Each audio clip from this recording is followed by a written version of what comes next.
Madam ನಮಸ್ತೆ.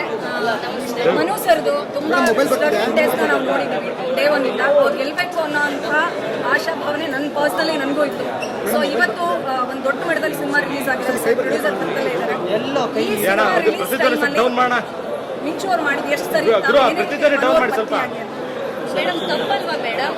ಈ ಸಿನಿಮಾಗೋಸ್ಕರ target ಇಟ್ಕೊಂಡೆ ತಾನೇ ಮಾಡಿರೋದು. ಈಗ ನನ್ಗೆ ಫೀಲ್ ಬರ್ತಿದೆ ಮೇಡಮ್, ಇಷ್ಟು 3 ವರ್ಷ ಕಷ್ಟಪಟ್ಟು ಸಿನಿಮಾ ನೋಡೋಕ್ಕಿಲ್ಲ ಮೇಡಮ್. ಹೆಂಗ್ ಫೀಲ್ ಆಗ್ತಿರುತ್ತೆ ಹೇಳಿ?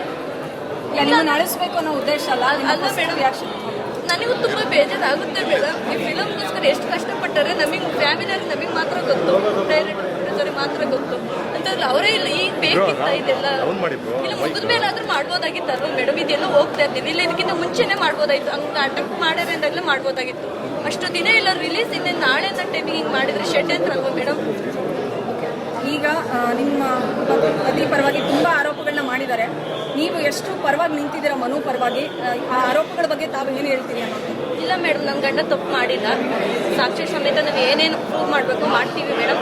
ನನ್ನ ಗಂಡ ನಾನು ಎಲ್ಲೂ ಬಿಟ್ಕೊಡಲ್ಲ ಮೇಡಮ್. ನನ್ನ ಸಪೋರ್ಟಿಂಗ್ ಒಬ್ಬ ಹೆಣ್ಮಗಳಾಗಿ ಅದೇ ಬೇಕು ಎಲ್ಲರಿಗೂ. ಯಾಕಂದ್ರೆ ಗಂಡನ ಬಗ್ಗೆ ಆರೋಪಗಳು ಕೇಳಿ ಬಂದಾಗ, ಯಾಕೆಂದ್ರೆ ನನ್ನ ಗಂಡ ನಾನು ಅರ್ಥ ಮಾಡ್ಕೊಂಡಿದ್ದೀನಿ ಮೇಡಮ್. ಬೇರೆ ಮಾಡ್ಕೊಂಡ್ರೆ ಅದೆಲ್ಲ ನನಗೆ ಗೊತ್ತಿಲ್ಲ ಮೇಡಮ್. ನಾನು ಬಿಟ್ಕೊಡಲ್ಲ ಮೇಡಮ್. ಈಗ ಮಿಂಚು ಅವ್ರು ಹೇಳ್ತಿದ್ದಾರೆ ನನ್ನೂ ಮದುವೆ ಆಗಿದ್ದಾರೆ, ಬಲವಂತ ತಾಳಿ ಕಟ್ಟಿದ್ದಾರೆ, ತುಂಬಾ ಸಲ ಗರ್ಭಪಾತ ಆಗಿದೆ ಅಂತ. ಈಗ ಸಾಕಷ್ಟು ಆರೋಪಗಳಿದೆ. ಅದಕ್ಕೆಲ್ಲ ತಾವು ಏನು ಹೇಳ್ತಾರೆ ಮನು ಅವ್ರ ಪತ್ನಿಯಾಗಿ? ನಾವು ಸಾಕ್ಷಿ ಸಮೇತವಾಗಿ ಕೊಡ್ತೀವಿ ಕೋರ್ಟಲ್ಲಿ ನಾವು ಏನೇನು ಪ್ರೊಡ್ಯೂಸ್ ಮಾಡಬೇಕು ನಾವೆಲ್ಲ ರೀತಿಯಿಂದಲೂ ಮಾಡ್ತೀವಿ. ದುಃಖ ಆಗಿದೆ. ದುಃಖ ಅಂದ್ರೆ ತುಂಬಾ ಆಗಿದೆ ಸರ್. 3 ವರ್ಷದಿಂದ ಕಷ್ಟಪಟ್ಟು ಈ ಸಿನಿಮಾಗೋಸ್ಕರ ನಾನು ಬೆಳಿಬೇಕು, ಒಂದು ರಿಯಾಲಿಟಿ ಶೋ ಇಂದ ಬಂದು ನಾನು ಒಬ್ಬ ದೊಡ್ಡ ವ್ಯಕ್ತಿಯಾಗಿ ಬೆಳಿಬೇಕು, ಒಂದು ಸಿನಿಮಾದಲ್ಲಿ ನಾನು ದೊಡ್ಡ ಪರದೆ ಮೇಲೆ ಕಾಣಿಸ್ಕೋಬೇಕು ಅನ್ನೋದು ಎಲ್ಲರಿಗೂ ಆಸೆ ಇರಲ್ವಾ ಸರ್? ಅದಕ್ಕೋಸ್ಕರ ತುಂಬಾ ಕಷ್ಟಪಟ್ಟಿದ್ದಾರೆ. ಪ್ರೊಡ್ಯೂಸರು, ಡೈರೆಕ್ಟ್ರು ತುಂಬಾ ಹೆಲ್ಪ್ ಮಾಡಿದ್ದಾರೆ. ಪಾಪ ಅವ್ರಿಗೂ ಇದಾಗಬಾರ್ದು. ನಾನು ಕನ್ನಡಿಗ ಜನತೆ ಕೇಳ್ಕೊಳ್ಳೋದು ಒಂದೇ ಒಂದು, ಪರ್ಸ್ನಲ್ ಆಗಿರಲಿ. ತುಂಬಾ ಚೆನ್ನಾಗಿ ಮಾಡಿದ್ದಾರೆ. ಒಂದು ಫ್ಯಾಮಿಲಿ ಬಂದು ಕೂತ್ಕೊಳ್ಳೋಂಥ ಸಿನಿಮಾ ಮಾಡಿದ್ದಾರೆ. ಪ್ಲೀಸ್ ಯಾರಿಗೂ ಮೋಸ ಆಗಬಾರ್ದು. ನನ್ನ ಗಂಡನ ಇದುವರೆಗೂ ಕೈ ಇಟ್ಟು ನಡೆಸಿದ್ದೀರಾ, ಈಗಲೂ ನಡೆಸ್ತೀರ ಅನ್ನೋ ಭಾವನೆ ನನಗಿದೆ. ನನ್ನ ಗಂಡಂಗೆ ಸಪೋರ್ಟ್ ಮಾಡಿ, ಹಾಗೇನೆ ಡೈರೆಕ್ಟ್ರು, ಪ್ರೊಡ್ಯೂಸರು ಎಲ್ಲರಿಗೂ ಸಪೋರ್ಟ್ ಮಾಡಿ ಸಿನಿಮಾ ಬಂದು ನೋಡಿ.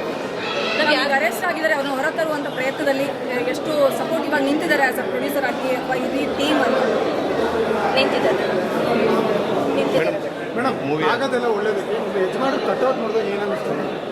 ತುಂಬಾ ಖುಷಿ ಆಯ್ತು ಸರ್. ಅದನ್ನ ನೋಡಕ್ಕೆ ಅವ್ರು ಇಲ್ಲ ಅನ್ನೋದು ಸ್ವಲ್ಪ ದುಃಖ ಆಗ್ತಿದೆ ಸರ್.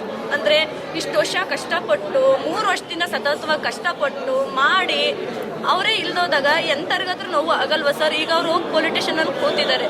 ಸಿನಿಮಾ ರಿಲೀಸ್ ಆಗಿದೆ. ಎಂತರ ದುಃಖ ಆಗೇ ಆಗುತ್ತೆ ಸರ್.